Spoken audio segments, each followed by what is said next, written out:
when Joe Biden, as one of his very first acts as president, brought the United States back into the World Health Organization. We saw this, we thought, why would Biden be so anxious to do something like that?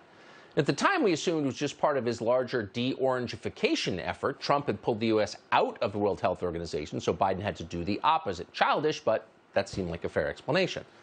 Still, it did seem a little weird because there aren't many international bodies that are more thoroughly discredited than the World Health Organization, particularly after COVID. It's a laughingstock. There's one thing it's not good at, it's public health. Since the very first cases of the coronavirus were reported in Wuhan, the WHO slavishly ran interference for the Chinese government and did it in the most cartoonish and obvious way. First, WHO claimed there was no evidence of human-to-human transmission of the virus. Remember this? They cited Chinese officials who were obviously lying, and we now know they were lying. Then, when it became clear the virus probably came out of a Chinese government lab, WHO sabotaged the investigation into the origin of the virus by appointing a gain-of-function researcher to lead the investigative team. Pretty shocking if you think about it. And to this day, the WHO still has not acknowledged it did any of that, though it definitely did. Instead, they've continued to praise China's response to COVID as, quote, transparent, which is the one thing it's not. It's almost amusing. But again, it's weird if you think about it. Why would Joe Biden want to join a group that every informed person laughs at? Well, more than a year later, we think we know the answer.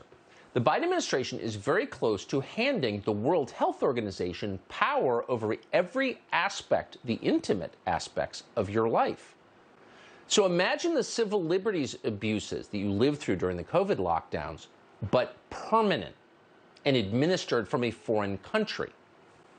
Here's what we're looking at tonight. This January, the Biden administration submitted a series of proposed amendments to something called the International Health Regulations, the IHR.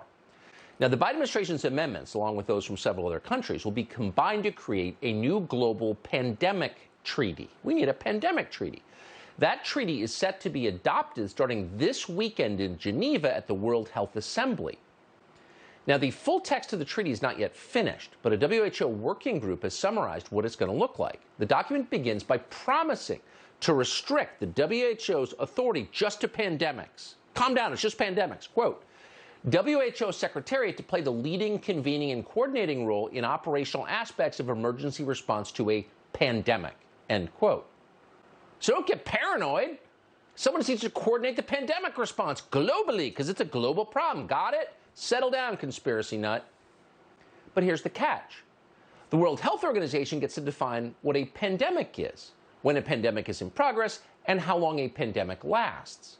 Then you read the fine print and you realize the WHO will have total authority over emergency operations in the United States if there is ever a, quote, public health emergency. Huh? What qualifies exactly as a public health emergency? Well, they don't define that. But they get to decide what a public health emergency is. And then they have total authority. You can see where this is going. Now, the Biden administration has made certain that unelected bureaucrats at the WHO have total authority to declare and define public health emergencies. They did it explicitly. The White House eliminated a provision that would have required the World Health Organization to, quote, consult with and attempt to obtain verification from the state party in whose territory the event is allegedly occurring in. So, as originally written, they couldn't do anything without the permission of their member countries' governments. But thanks to the change that the Biden administration pushed, effectively, there is no limit at all on WHO's power. And then it gets worse from there. The treaty also mandates a, quote, whole of government and whole of society approach to pandemic preparedness. Think about that. Every society is always preparing for a pandemic, and that means there will not be a moment ever when the WHO doesn't have operational control over so-called public health matters in this country. Now, what's that going to mean exactly? You've already guessed it's not really about public health. It never is. But before we tell you what exactly it's going to mean, you should know that none of this is going to be optional. Thanks to an amendment from the Biden administration, the treaty contains a provision for a compliance committee. Ooh, there's always the stick. It provides that every member country in the WHO must, quote, inform WHO about the establishment of its national competent authority responsible for overall implementation of the IHR that will be recognized and held accountable. Under this treaty, WHO members must enforce orders from the WHO. They have to act as the heavies for the WHO, and if they don't, they'll be sanctioned. The White House is going to be the muscle for the director of the World Health Organization. So who is the director of the World Health Organization? Well, that would be a former member of Ethiopia's Marxist-Leninist party called Tedros Ghebres. He once led the Ministry of Health in Ethiopia. He's not a physician. But as the head of the Ministry of Health in Ethiopia, for political reasons, he covered up 3 cholera outbreaks, the opposite of what he's supposed to do. He wrote off cholera as simply acute watery diarrhea. Again, he's not a doctor, so maybe he didn't know, but he did know. He did it for political reasons. Those outbreaks are taking place among disfavored groups. Then Tedros tried to appoint Robert Mugabe, the racist murderer who ran Zimbabwe into the ground, as an international goodwill ambassador for public health. Now, at the time, Zimbabwe was the poorest, most mismanaged, most racist country in the world. And yet Tedros thought he should be a goodwill ambassador for public health. These are some of the reasons that Tedros, needless to say, is a close friend of Tony Fauci's. So Tedros is really an outstanding person. I've known him from the time that he was the Minister of Health of Ethiopia. I mean, obviously, over the years, anyone who says that the WHO has not had problems has not been watching the WHO. But I think under his leadership, they've done very well. Yeah, they've done very well. He's an outstanding person, that friend of Robert Mugabe's. And because he's such an outstanding person, we are days away from giving him operational control over our government's public health system, the one that you pay for and thought you controlled in this democracy. So what will this operational control mean? Let's be specific.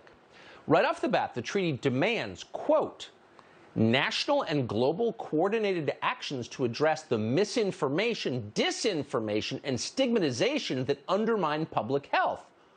Oh, here we go, right to censorship. People are criticizing us, and for public health reasons, that can't be allowed. If you criticize us, people will die. So you saw yesterday that the Biden administration, in the face of universal laughter and derision, had to fire the head of its new Ministry of Truth. But they found another way to do it. Quote, WHO Secretariat to build capacity to deploy proactive countermeasures against misinformation and social media attacks. Oh, are you following this? So they're going to get to censor anybody who doesn't agree with what they do as they control the intimate details of your life. And they will control those details. Under this treaty, the World Health Organization will get to establish vaccine passports and regulate travel. World Health Organization will, quote, develop standards for producing a digital version of the International Certificate of Vaccination and Prophylaxis. Okay. So you may be thinking, well, it's just about COVID, and I went along with mandatory vaccines and vaccine passports at the time. How bad could it be? First of all, if you went along with that, you should be repenting right about now. But it's not just about COVID, because WHO will be in charge of, quote, the digitalization of all health forms. World Health Organization will also, quote, share real-time information about travel measures. So you're going to find out exactly when you're allowed to get on a bus or train or airplane. Or how about your bicycle? Will they regulate that too? Maybe. Now, the World Health Organization has sought this authority for years. Of course, who doesn't want more power? Here's Tedros back in April of 2020. People in countries with stay-at-home orders are understandably frustrated with being confined to their homes for weeks on end. But the world will not and cannot go back to the way things were. There must be a new normal, a world that's healthier, safer, and better prepared. Okay. So there's a guy with a long and documented history of subverting public health, who is clearly a liar, who is acting as an agent for the Chinese government. And you have to ask yourself, did I vote for that guy? Is he one of my elected representatives in this democracy? How did he get power over where I can travel and when? Good question. And it's not just lockdowns that man, Tedros, would be able to dictate. The World Health Organization would also assume total control over vaccine manufacturing and distribution. We're not making this up, by the way. According to the document, WHO would create a, quote, truly global end-to-end platform for vaccines, diagnostics, therapeutics, and essential supplies, shifting from a model where innovation is left to the market to a model aimed at delivering global public goods. Now, we're not making it up. That's a verbatim quote. It actually says that. No more innovation, centralized control. According to the treaty, those vaccines and essential medicines, because it gets better on every page, will be distributed not on the basis of need, but on the basis of equity. Equity is, quote, it says, critically important for global health, both as a principle and as an outcome. That's what the treaty declares. Therefore, the World Health Organization will ensure, quote, equitable and effective access to vaccines, therapeutics, diagnostics, and essential supplies, and for clinical trials. And that means, again quoting, healthcare workers and the most vulnerable will have priority access. Not the sickest, not the people who need the medicine most, but the most vulnerable in a larger sense. In other words, favored groups get medicine first. There is no graver violation of medical ethics than this. Every physician practicing in the United States promises not to do what you just heard.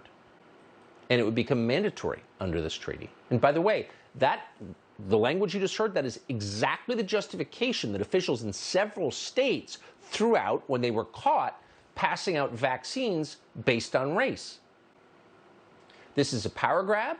It's dangerous. It is, by the way, a reward to the very people who screwed up 2 years of COVID response. Oh, let's give them more power. This is lunacy. And people who know that it's happening are upset. 125,000 people in the UK have just called for a referendum on this treaty. They signed a petition. In a democracy, that would matter. You get to petition your government, you remember? But the British government doesn't care what they think.